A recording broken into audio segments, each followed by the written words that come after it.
अमी जानू तो हम आपके बता ना सके, लेकिन इतना जरूर कहब कि ई बार जौन गलती रहे वो हमार गलती ना रहे। लेकिन आप सबके ख्वाहिश रहे कि रामतनु साहब के मौसीकी सुने के वो सब पूरा हो गई। रात बहुत हो गई, बाप सूझ जाई। या हमार परवरदिगार, बार बार ऐसन काहे होखेला? ई दोनों के दूरी कम होखत होखत अचानक फिर बढ़ जाली। माशाअल्लाह, गजब के शमशीर चलावे ने रहुआ। राउर तलवारबाजी देख के एक पल खातिर दंग रह गई रहे कनीज। दंग तो हम हो चुकल बानी जौना दिन से हम आपके दिखले बानी। आज हमनी सब यहाँ मौजूद बानी। रामतनु साहब के रुखसती से पहले हरम के तमाम औरत इनके तोहफा देवे चाहतन। अशरफी और तमाम जेवरात से इनकर खजाना भर दिया जाए।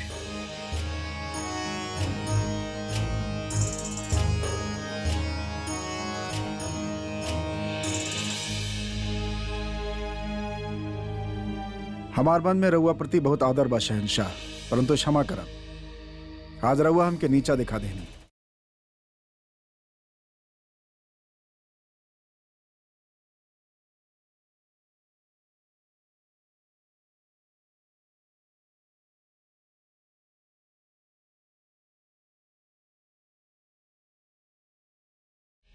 इस सिक्का हमके कौन सा नया राग सिखा सकेला शहनशाह?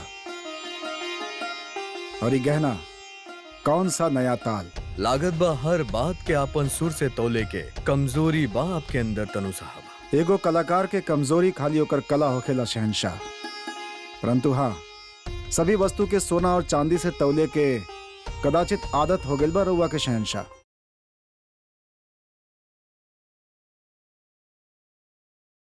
क्षमा चाहतानी, हम ये भेंट स्वीकार ना कर सकेला। काहे? सोना और चांदी के हमार राज्य में भी कोनो कमी नहीं के शहनशाह। हमके खाली एगो शहनशाह के आदर, उनकर स्नेह, उनकर सम्मान लेवे खातिर आयल रहनी जे हमके मिलल। दोबारा क्षमा चाहता नहीं शहनशाह, हम ही भेंट अपना साथ लेके ना जा सकेला। और हम भी आपके ही लहले बगैर यहाँ से जाए ना दे। तो ठीक बा शहनशाह, फिर वध कर दी हमार, परंतु ये भेंट हम अपना साथ लेके ना जाए।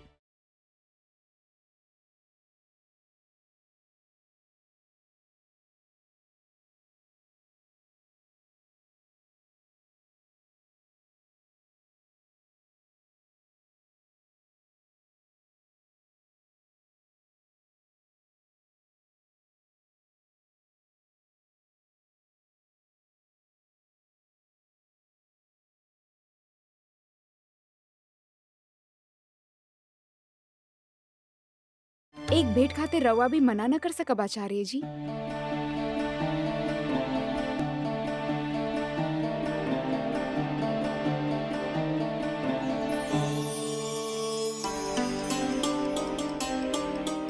ई रवा खातिर, एमे हमार प्रार्थना बर रवा खातिर। अवश्य दी। ये भेंट तो हम अस्वीकार ना कर सकेला।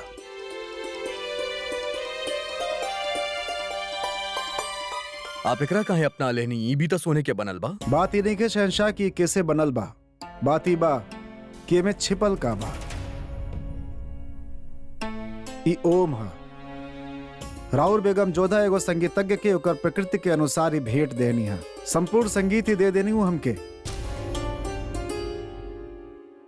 ओम भगवान शिव के प्रतीक ओम, नटराज के, संगीत के स्वामी के, संगीत के प्रारंभ जैसे हो खेला। ओम ब्रह्मांड संसार के कोनो भी ऐश्वर्य से हमके ही अधिक प्रिय बा। माने के पड़ी रामतनु साहब, आपके सुर की तरह आपकी सोच भी बहुत उम्दा है। सोच तो राउर बेगम जोधा की ऊंचा बा शहनशाह।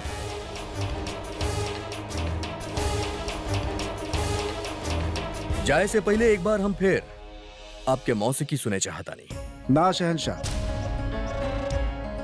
हम राउर मनसा अनुसार कबो भी अपन संगीत के प्रस्तुति राउर सामने ना कर सकेला। संगीत स्वयंभू स्वामी है। मन के नाद से निकलल स्वर जब चाही स्वयं प्रकट हो जाए। रामतनु साहब, हम आपके गायकी के कायल बानी। दावा बा हमारा आपसे कि एक ना एक दिन हम आपके फिर से मौसीकी सुनो। बीमार तो आप अपना राजा के कहे से आयल रहनी, लेकिन एक दिन हम आपके जीत के अपन आगरा में लेके आए। रउआ शहनशाह बनी, राजाओं के राजा, सम्राट बानी रहुआ। रहुआ राज जीत सके नहीं, परंतु एगो संगीतकार के ना, ओकर संगीत के ना जीत सके नहीं रहुआ। संगीत के ना ही केहू जीत सकेला और ना ही खरीद सकेला। जौना तरह से रहुआ खुदा के बंदगी करे नहीं, वही तरह से हम अपन संगीत के करे नहीं। अब आप ही बताएं, का केहू खुदा के खरीद सकेला शहंशाह?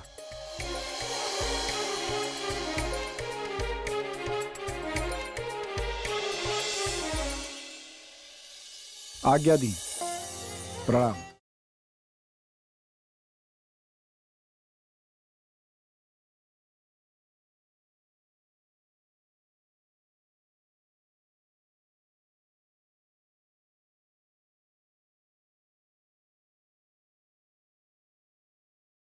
राउर भेंट के अतिरिक्त राम तनु जी और केहू के भेंट स्वीकार न कैले। हमके भान रहे कि उनके हमार भेंट अवश्य पसंद आई।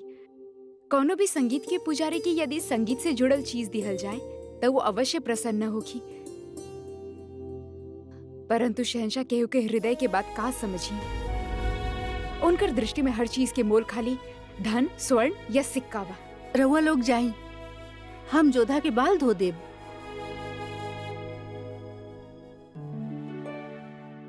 हम जानी ले कि तू शेष दासियन के बाहर काहे भेजलू हा। का बात बा?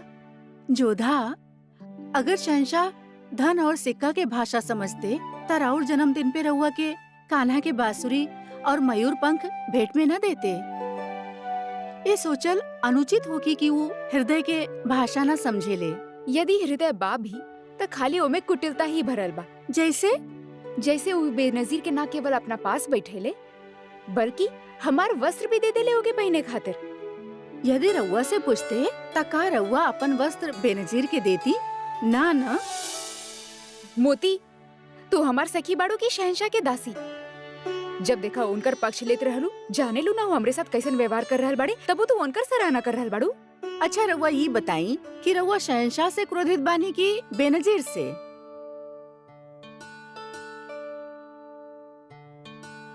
कहे का चाहत बाड़ू तू?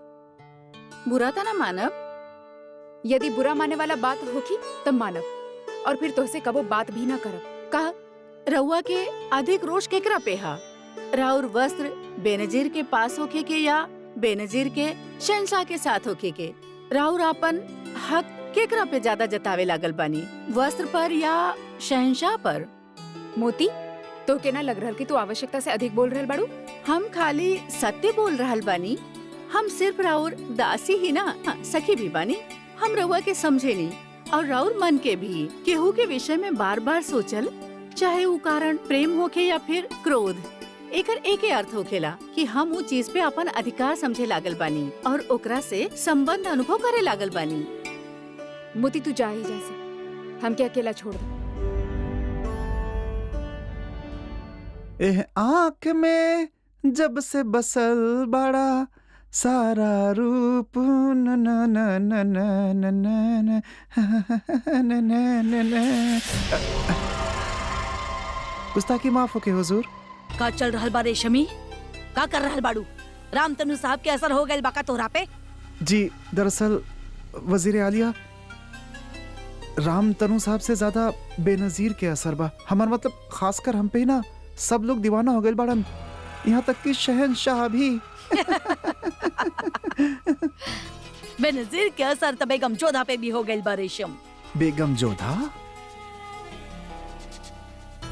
जलन के असर दुनिया के सबसे बड़ा असर, जलन। उ काका रंग दिखावेली, औरतन के बीच में काका खेल दिखावेली, जलन। पर कम बखत तू ही क्या समझबू?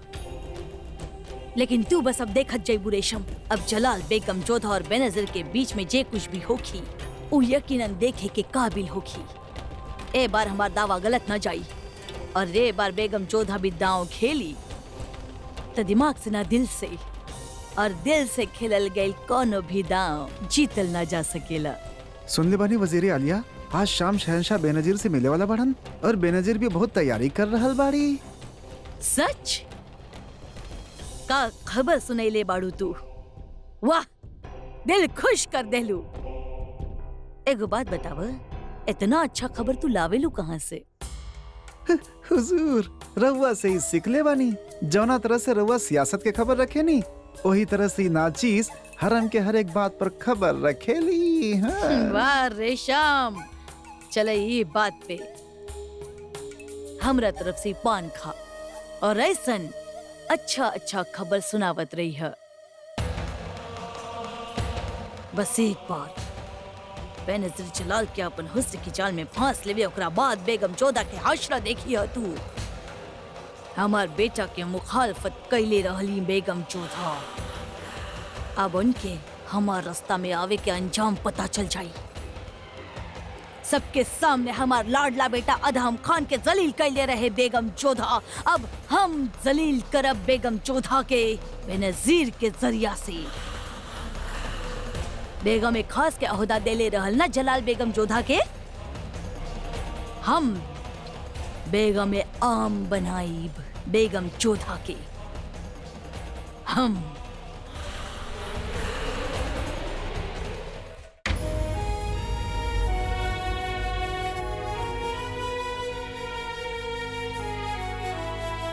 वैसे ही जगह पे हमार खास बेगम के बैठे के हक बा, लेकिन आज पहला बार हम अपन खास तोहफा के अपन करीब बिठाई।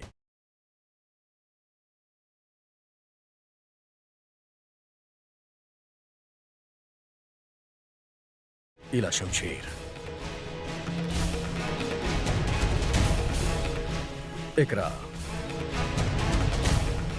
ई तरह मजबूती के साथ दोनों हाथ से पकड़ल जा रहा।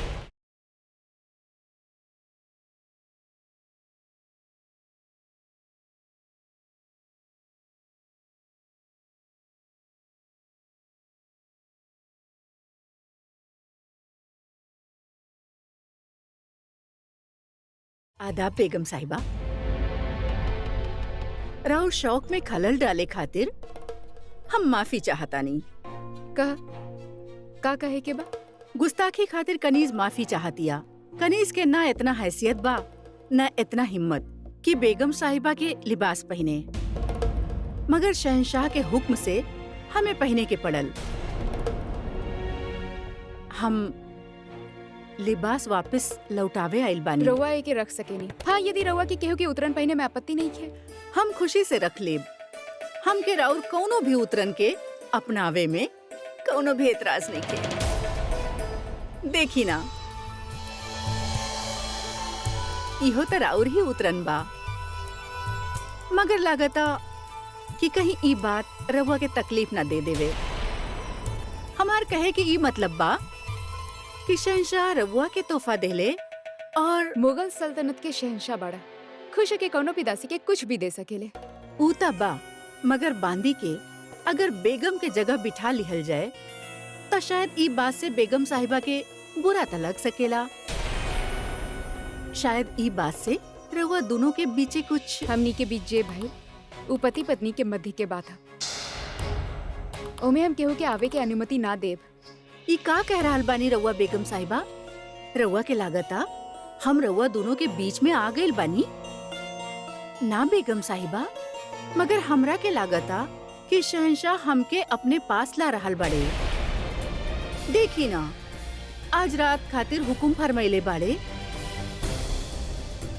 आज रात शहंशाह हमरा पास आवे वाला बड़े।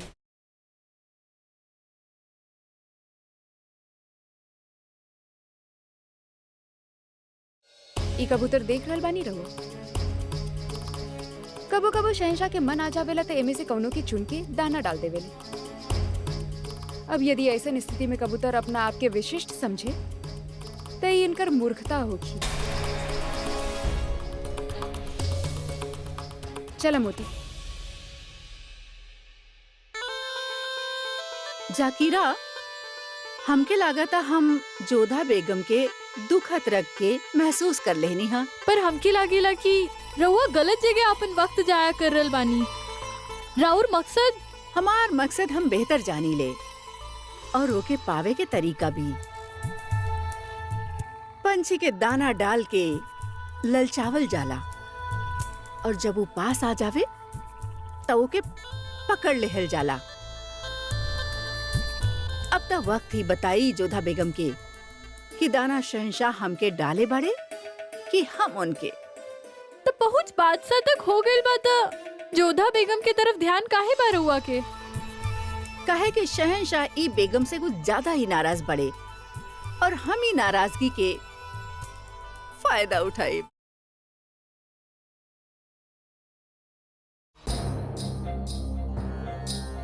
अधम, अधम, उठा अधम। शरीफुद्दीन का बात बा, काहे परेशान कर रहा बड़ा हमरा के? कौन सा आफत आ गइल बा? सुते दाम के सुतेदा हमार यहाँ दम खुटत जा रहल बा और तोहरा यहाँ आराम के पड़ल बा। हम आराम के अलावा और कर भी का सकेनी शरीफुद्दीन। का कर सकेला? अरे कम से कम यहाँ से बाहर निकले के मंसूबा तो बना सकेला। ये जिंदगी भर ऐसा ही कैद खाना में सड़े की इरादा बा।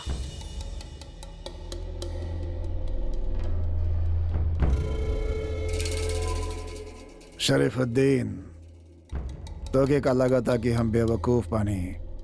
हम ही सब सोच चुकल बानी और यहाँ से बाहर निकले के कोनो रास्ता नहीं खे।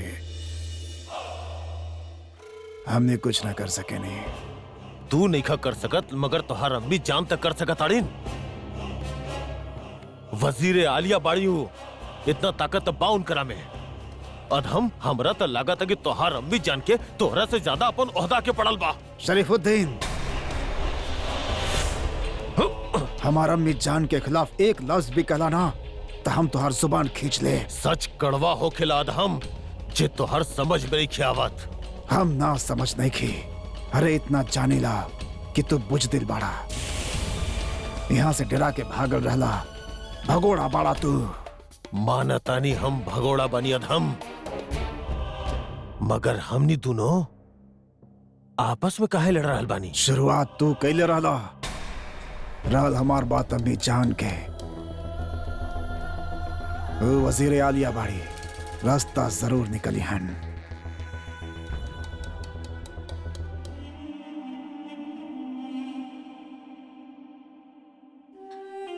एक तबीला सा गुजर रहल बाद हम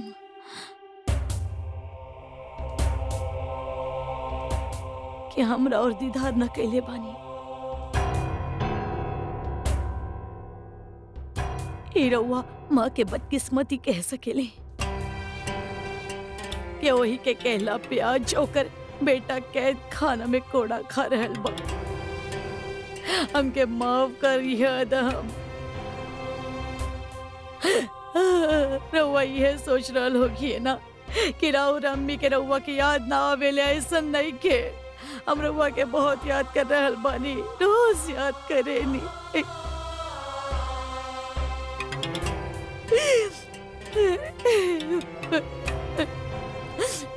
रउआ के लग रहल होगी कि हमार अम्मी कुछ न कर रहल बानी हमरा खातिर, ऐसन बात नहीं खे अदम।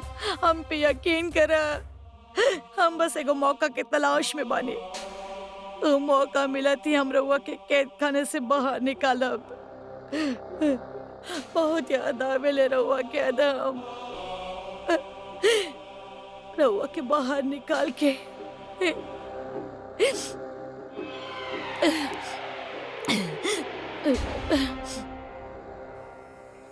अस्सलाम वालेकुम जलाल।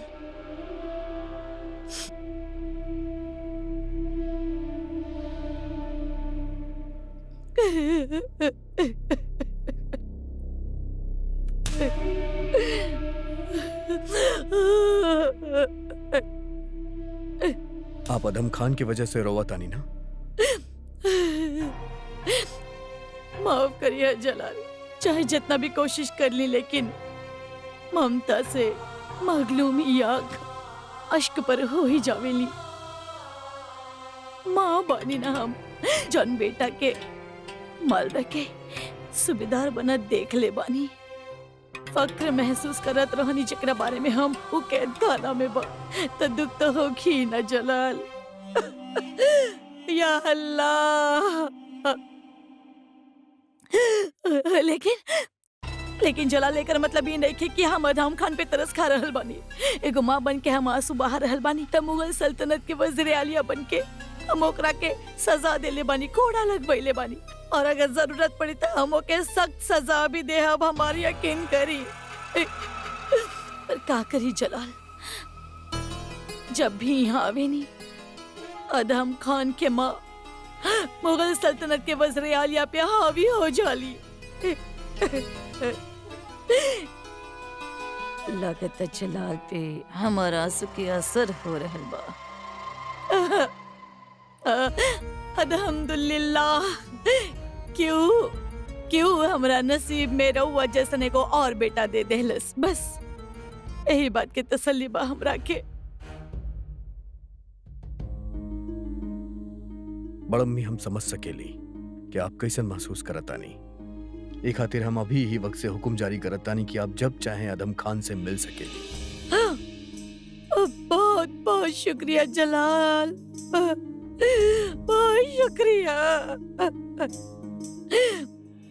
अभी आंसू का है बड़म्मी? ये आंसू रहुआ खातिर बा जलाल, कितना ख्याल रखेले रहुआ सब कर हमार, लेकिन हमार बेटा अपन जिंदगी में खुश नहीं खे। बेगम जोधा रहुआ के खुद खत लिख के अपना होजरे में बुलैनी, कितना खुश रहले रहुआ कि राउर और बेगम जोधा के फासला अब कम होके वाला बा, मिटे वाला बा। और बेगम जोधा रहुआ के वही जे बुला के राउर बेइज्जती कईनी, और ओकरा बदला में ओ रहुआ के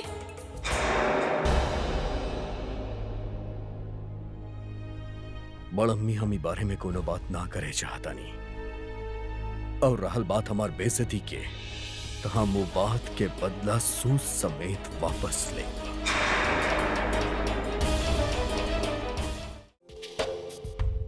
गुस्ताखी माफ हुजूर, मगर ये बिसात केकरा साथे खेले खातिर बिछौले बानी आप? शहनशाह के साथ। मगर ये बिसात तो कहीं और बिछल बा हुजूर। सुनले बानी बेनजीर शहंशाह के आज रात बुलौले बाड़ी। वो बांदी बेनजीर।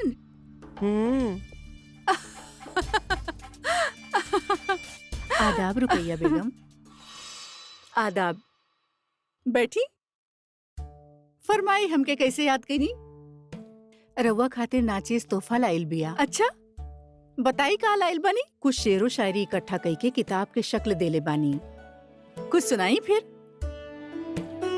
के बा कायनात पे जेकरा पे वक्त बेअसर, वक्त हर शय के बदल देवेला। नूरे आफताब शाम के ढल जाला, फिर नीला आसमां भी शाह नजर आवेला। बहुत खूब, राउर शायरी में बहुते वजन बा। जी शुक्रिया। आई हमरे साथ एगो शतरंज के बाजी खेली। जी वैसे रुकैया बेगम, रउआ के गुस्ताखी ना समझी त हम रउआ से राउर हंसी के वजह जाने चाहब।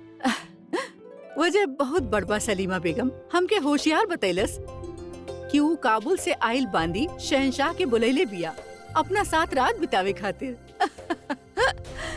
होशियार। हमार वादा बा तोहरा से, अगर शहनशाह वो बांदी के पास गईले तो हम अपन ओहदा एक दिन खातिर तोहरा के सौंप देब, और हम तोहार खिदमत करब। हुजूर, फिर तो हम खुदा से दुआ करब कि हम ई शर्त हार जाएं, रउआ से खिदमत करावे से पहले अल्लाह हमरा उठा लेवे। वैसे रुकैया बेगम, एगो बात कही हम रउआ से।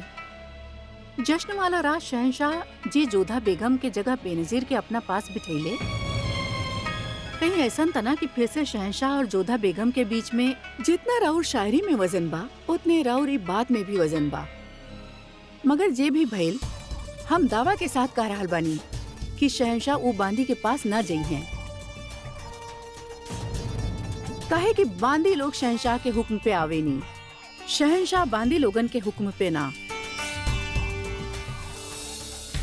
ऐसन कहा भइल बा शहनशाह और जोधा बेगम के बीच, जे शहनशाह इतना रुसवा कैले जोधा बेगम के, हमें उनसे बात करे के होगी।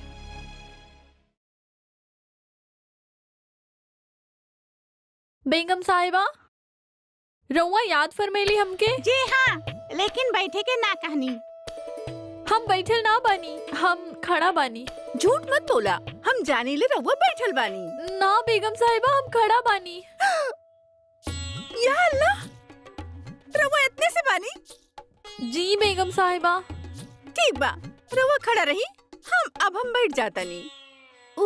दरअसल ना हमके ना खूबसूरती के राज जाने के रहे। रवा बताई।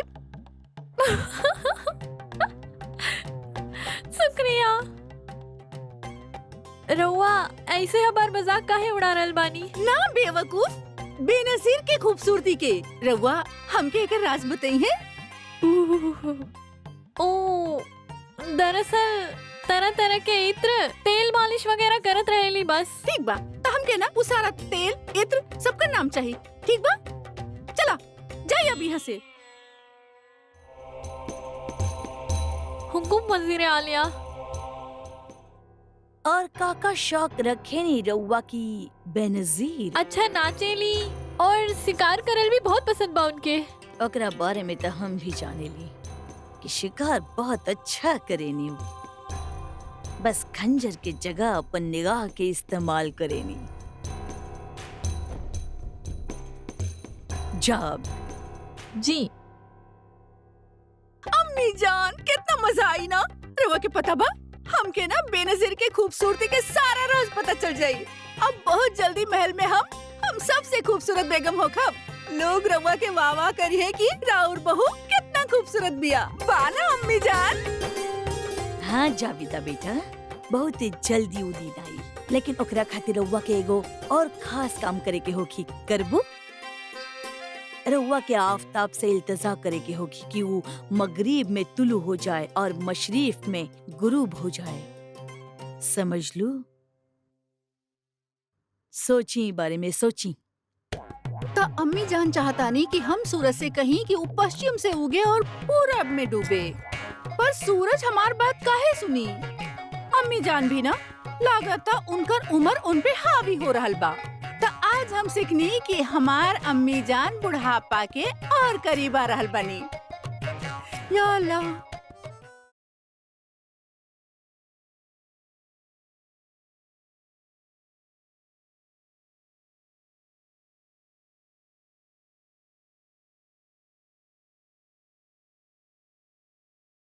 वाह वाह, सुभान अल्लाह बेनजीर। अस्सलाम वालेकुम। वालेकुम अस्सलाम। तकलिया वजीर आलिया, कनीज के याद कैले होती त बेनजीर, प्यासा कुआं के पास जावेला, कुआं प्यासा के पास ना आवेला। या खुदा, हमारी मजाल कि वजीर आलिया के हम प्यासा रखे। बात बहुत अच्छा करे नी रउआ। अगर रउआ का एतराज ना होखे तो थोड़ा काम के बाद भी कर ली। बेगम जोधा के साथ रउआ का बात करत रहनी बेनजीर? बस थोड़ा से गुफ्तगू करत रहनी। उहे जाने चाहतानी कि का गुफ्तगू होखत रहे रउआ दोनों के बीच में।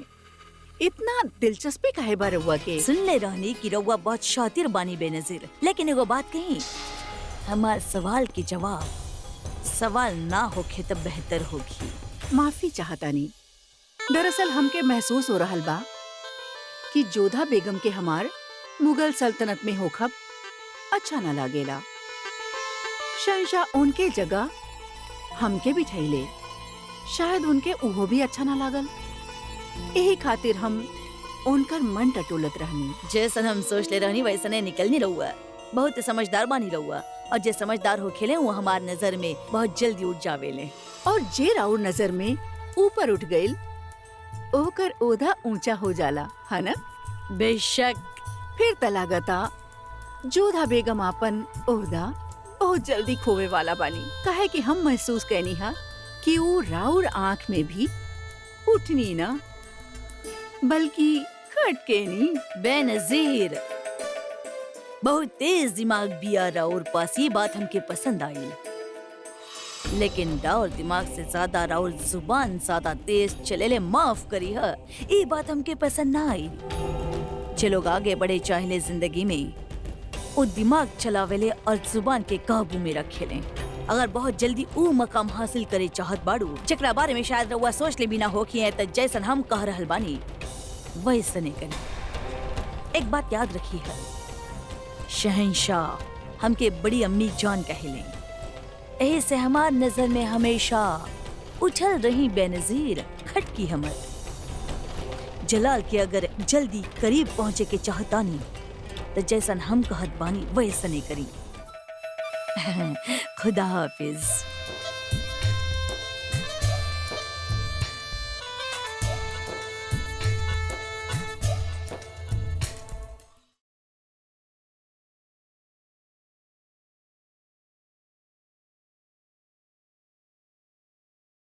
छोटी अम्मी जान, सुतला ना अब तक? कहानी सुनले बिना नींद ना आवेले ना, हमके सुनाई ना। आज राउर छोटी अम्मी जान के मन ठीक नहीं खे, कल सुना दे अब। ना, जब तक रहुआ कहानी ना सुनाइब हम एहिजा से ना जाइब। रहीम, जब छोटी अम्मी जान बोल रहल बानी कि उनका दिल नहीं खे, तब फिर जिद का है? कहानी वो रउआ के कल सुना दे हैं बेटा। इतना सर्दी में रउआ बिना गरम कपड़ा के यहाँ का कर रहल बड़े? रउआ जाई यहाँ से। हम रहुआ से बात ना करब, छोटी अम्मी जान से भी बात ना करब।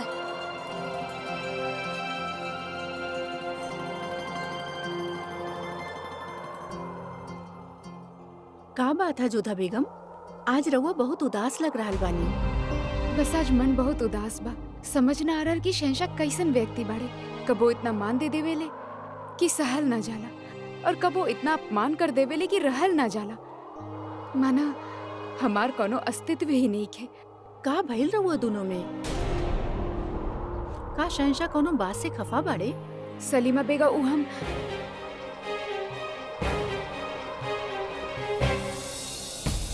ना कह पा रहल बानी दा, तकलीफ मत करी। कुछ कुछ तो समझ रहल बानी हम।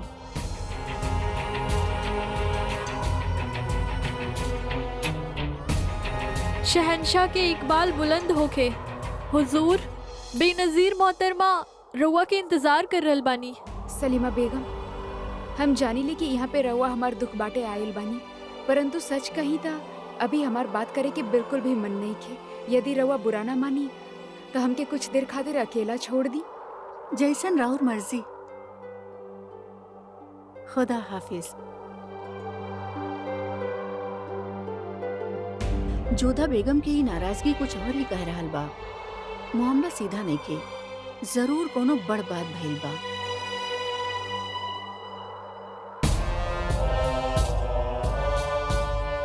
उनसे कहिया कि अगर हमसे मिले चाहता नहीं तो वो हमरा पास आए, हम उनके पास ना जाए।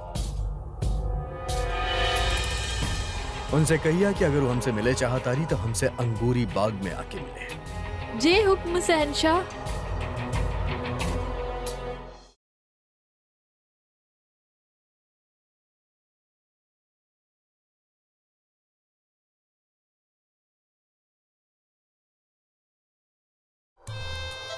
वल्लाह, का कमाल के इंसान बड़े शहंशाह जलाल भी। कोनो और मर्द होखत त हमार हुस्न पावे खातिर एक बुलावा पे खिंचल चलावत, लेकिन शहंशाह जलाल ऐसन कोनो जल्दबाजी न दिखैले। रउआ के लागेला कि आज रात बादशाह रउआ के हुस्न के आँच में पिघलिए। उहे त देखे के बाद जाकीरा। आज तक हमार हुस्न के आग से केहू न बच पाइल, लेकिन शहंशाह जलाल थोड़े से अलग बड़े। अगर वो पिघल गईले तो हमार जीत पक्का।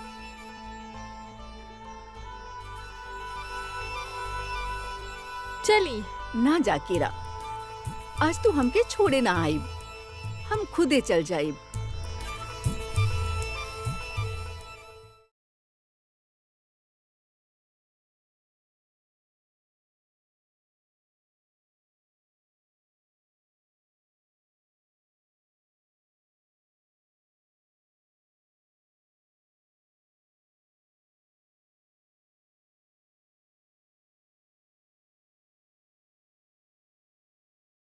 आदाब शहंशाह।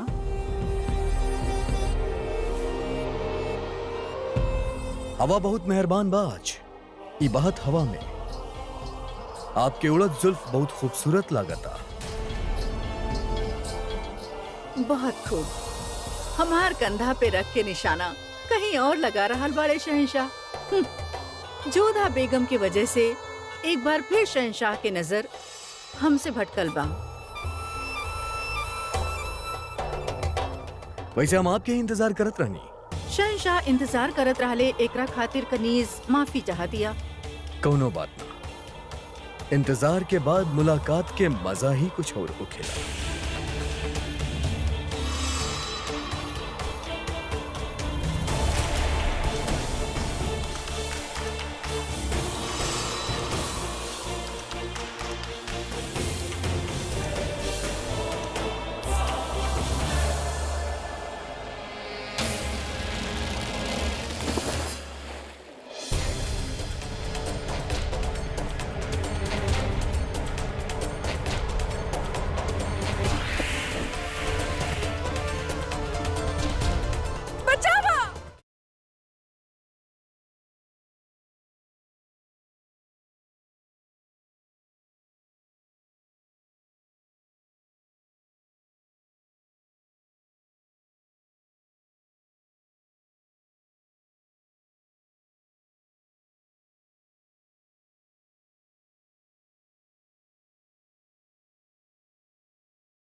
फिक्र मत करा, कुछ ना हुई तो के। बहुत ठंड लग रहा बा। खड़ा होके हमार मुंह का देखा तेरा, जा जा जा के शाल लेके आवा, वो गर्म पानी लेके आवा।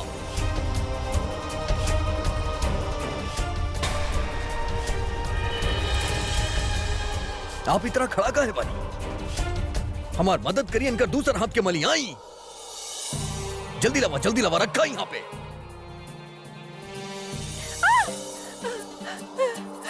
पानी बहुत गर्म बा शहंशाह। अहमक बाड़ू का ना जाने लू कि सिकाई खातिर इतना गर्म पानी ना होके के चाहिए। ले जा एकरा के।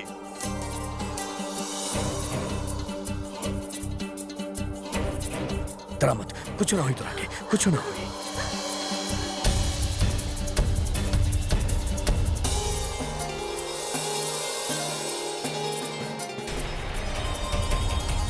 इनकर अच्छे से ख्याल रखिए, इनकर हौसला में ले जा।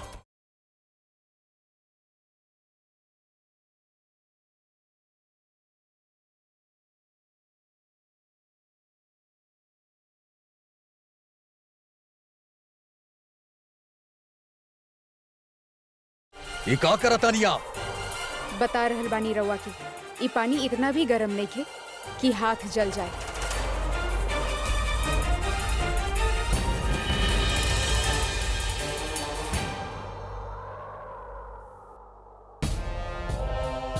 बेशक पानी गर्म ना रहे जोधा बेगम, मगर एगो बांधी के बढ़त अहमियत के देख के आपके जहन में जौन जलन पैदा होत रहे वो आपके नजर में साफ दिखाई देते रहे।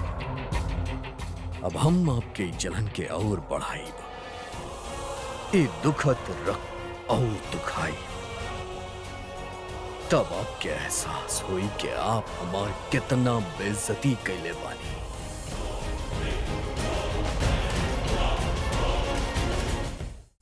खुद अपने आप के दांव पर लगा देली आज रउआ। बड़ा बाजी जीते खातिर बड़ा दाव लगावे के पड़ेला। अगर हम ऐसा ना करती तो शहंशाह के बाह में अपना आप के ना पैती। वैसे जोधा बेगम ये सब देख के खुश ना रहनी, मगर का करती बेचारी, शहंशाह के सामने उनकर का जोर चलत। बात बात पर जोधा बेगम के बीच में काहे लावेली?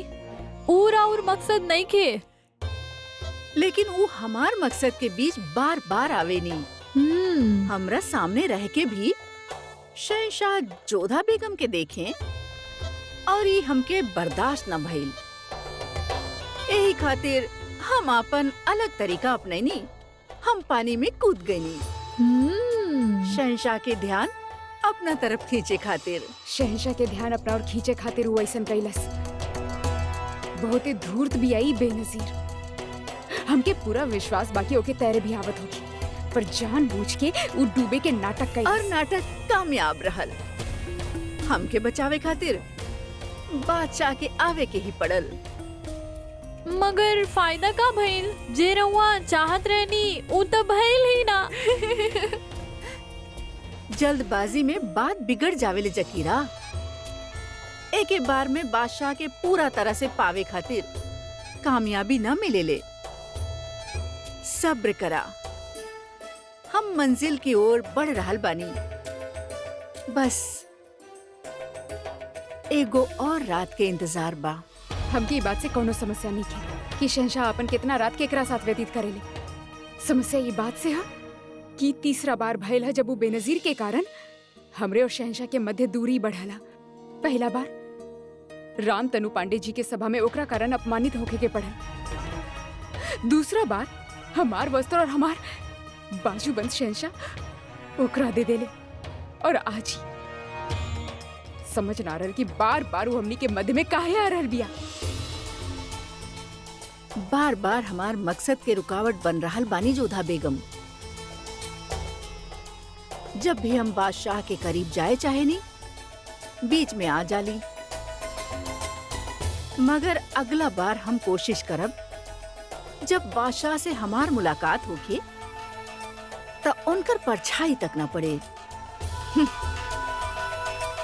बाकी एगो बात कही। हाँ, पहला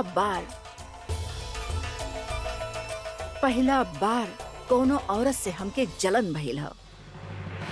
जलन? तू ही का कह रहल बाड़ू मोती? भला हमके काहे जलन होखे लागल? वो बेनजीर से, एगो दासी से? तू भी ना कब कबो बहुत अधिक सोचे लागेलू।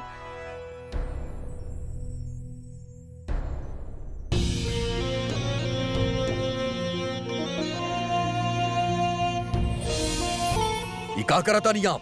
ये पानी इतना भी गर्म नहीं है कि हाथ जल जाए।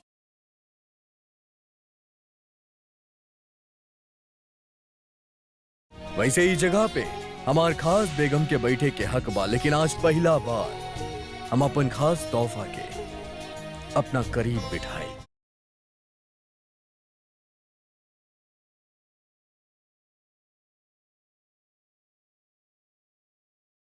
अब यकीनन ये बहुत खूबसूरत लगा।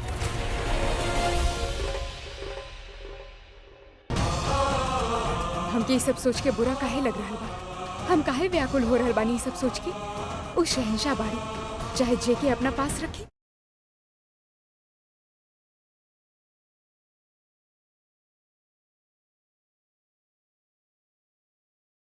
ना आप हमके अपना पास आवे देवेली, ना ही केहू और के पास जाए देता। आखिर आप हमसे चाहे ली का चौथा बेगम?